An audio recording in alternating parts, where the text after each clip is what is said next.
Welcome to the Tutor You Sociology topic video on stratification and differentiation. In this video we're going to look at social policy and disability. The impact of UK social policy on disability has been significant and multifaceted, evolving over the decades to address the needs of disabled individuals and promote their inclusion in society. Key aspects of social policy affecting disability in the UK include legislation, welfare benefits, employment support and social services. In this video we're going to explore these areas and their implications for disabled people in the United Kingdom. The legislative landscape for disability rights in the UK has been shaped by several key laws. Firstly, the Disability Discrimination Act of 1995. This was a landmark piece of legislation that prohibited discrimination against disabled people in employment, education, and access to goods, services and facilities. It marked a significant shift in recognising the rights of disabled individuals and promoting their participation in society. In 2010, the Equality Act was introduced, consolidating and strengthening previous anti-discrimination laws, including the DDA. The Equality Act places a duty on public bodies to eliminate discrimination, advance equality of opportunity, and foster good relations between people with and without disabilities. It also introduced the concept of reasonable adjustments, requiring employers and service providers to make changes to ensure disabled people are not disadvantaged.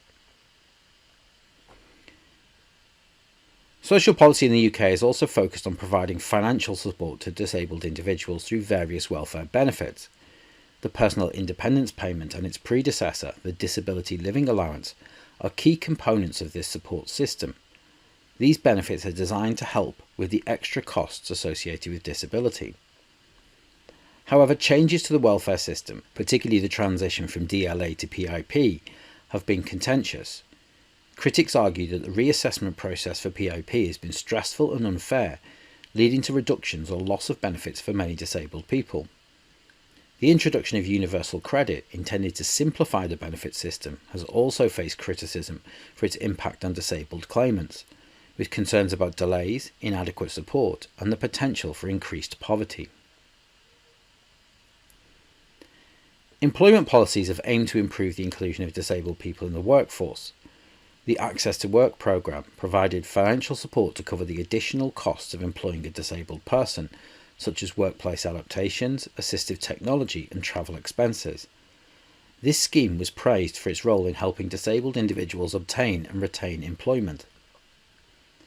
Additionally, the Work and Health programme, introduced in 2017, aimed to support disabled people and those with long-term health conditions in finding and sustaining employment. Despite these efforts, disabled people continue to face significant barriers in the labour market, including discrimination, lack of accessible workplaces, and inadequate support for career development. Employment rates for disabled people remain lower than those for non-disabled people, highlighting ongoing challenges in achieving true workplace inclusion. Social services play a crucial role in supporting disabled individuals to live independently and participate fully in their communities. Local authorities are responsible for assessing the needs of disabled people and providing appropriate support, such as personal care, equipment and adaptations to the home. The introduction of the Care Act in 2014 aimed to create a more coherent and person-centred approach to social care, emphasising the importance of well-being and independent living. However, funding cuts to local authorities have had a detrimental impact on social care services, leading to reduced support for many disabled individuals. There have been reports of long waiting times for assessments, inadequate care packages, and a lack of consistency in service provision across different areas. The social care sector's capacity to meet the needs of disabled people has been further strained by workforce shortages and increasing demand. Education policies have also sought to improve the inclusion of disabled students.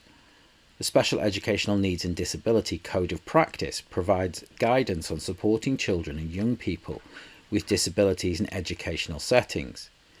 Schools and colleges are required to make reasonable adjustments to ensure disabled students can access the curriculum and participate in school life.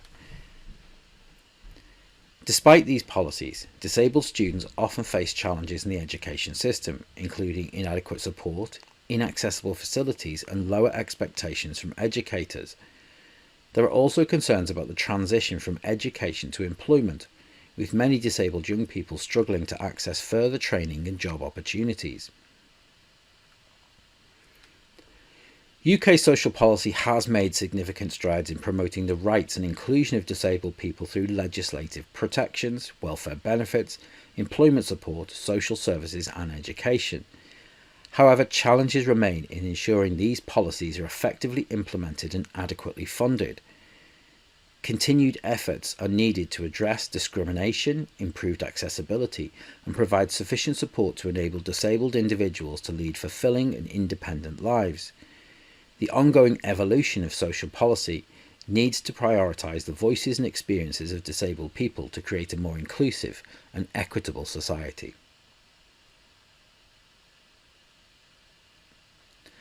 That concludes this Tutor to You Sociology topic video on stratification and differentiation, looking at social policy and disability. Thanks for watching.